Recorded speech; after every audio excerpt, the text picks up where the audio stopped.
In a world where high school is already a swirling vortex of hormones, awkwardness, and the constant nagging suspicion that everyone else has their lives figured out, comes a new kind of teen angst. Forget zits, forget bad hair days, forget the crushing weight of standardized testing. We're talking about spontaneous combustion.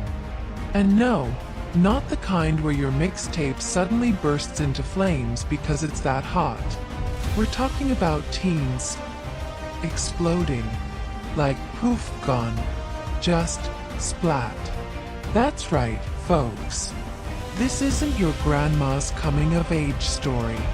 This is Spontaneous, a film that asks the age-old question. What if Heathers met, well, a Cronenbergian body horror flick, and then they both went to therapy, and decided to just say EFF it and embrace the chaos? Meet Mara Carlyle, our protagonist. She's your typical sarcastic, witty, slightly disaffected teen. Except, for the whole impending spontaneous combustion thing. She's got the requisite best friend, the vaguely inappropriate crush, and the general sense of existential dread that comes with being 17.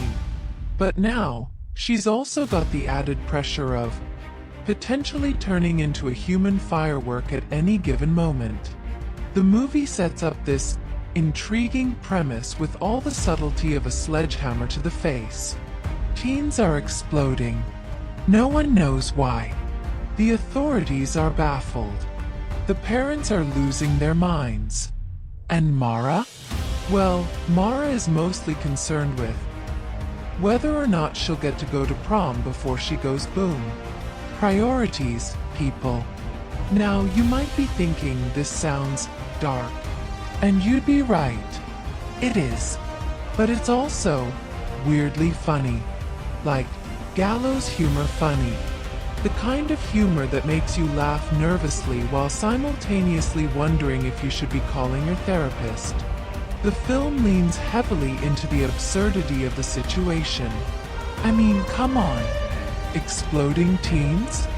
It's inherently ridiculous.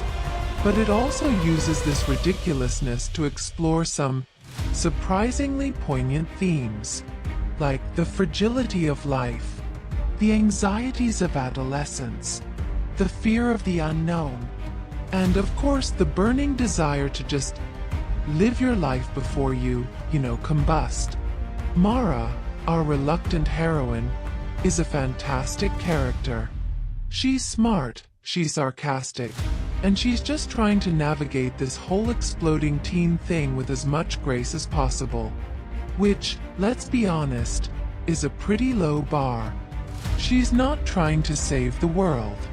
She's not trying to solve the mystery. She's just trying to figure out if she should wear that new dress to the dance.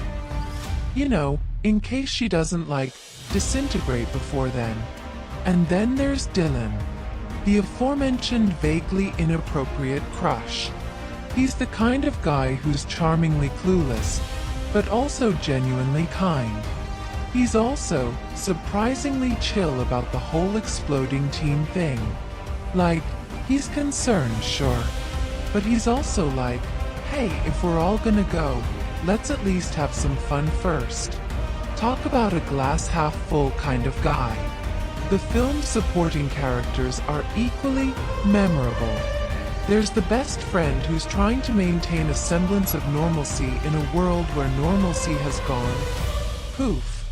There's the clueless principal who's trying to figure out how to address the exploding teen epidemic in the school newsletter. And then there are the parents, who are just, well, they're parents. They're worried. They're confused. They're probably Googling how to stop my child from spontaneously combusting. The movie's tone is, let's call it unpredictable. It shifts between dark humor, heartfelt moments, and outright absurdity with the speed and agility of a caffeinated squirrel. One minute you're laughing at a joke about exploding body parts, the next you're genuinely moved by a character's fear of, well, ceasing to exist. It's a roller coaster of emotions, folks. A roller coaster that might just end with you exploding. Now, let's talk about the special effects. Or, as I like to call them, the splat effects. They're there. They're not overly graphic, but they're also not exactly subtle. Let's just say, you won't be craving popcorn after this movie. The film's pacing is, let's just say it keeps you on your toes. You never quite know when someone is going to pop. It's like a game of Russian roulette, but with teenagers and spontaneous combustion, and slightly less dignified. The soundtrack is, well, it's your typical teen movie fare. Indie pop, angsty anthems, and the occasional quirky ukulele riff. It's not particularly groundbreaking, but it fits the tone of the film. Plus, who doesn't love a good ukulele riff? The film's climax is, well, it's a climax.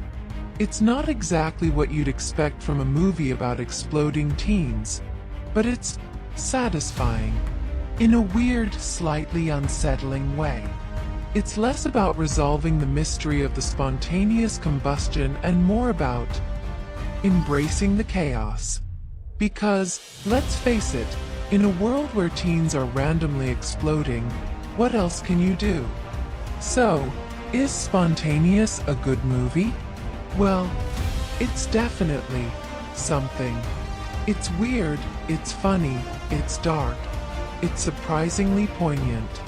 It's a film that will stick with you long after you've seen it. Mostly because you'll be wondering if you're next. In a world of superhero blockbusters and predictable rom-coms, Spontaneous is a breath of fresh air. Or more accurately, a breath of, well, it's a film that's not afraid to be weird, to be dark, to be funny. It's a film that reminds us that life is short. And sometimes, it's literally explosively short.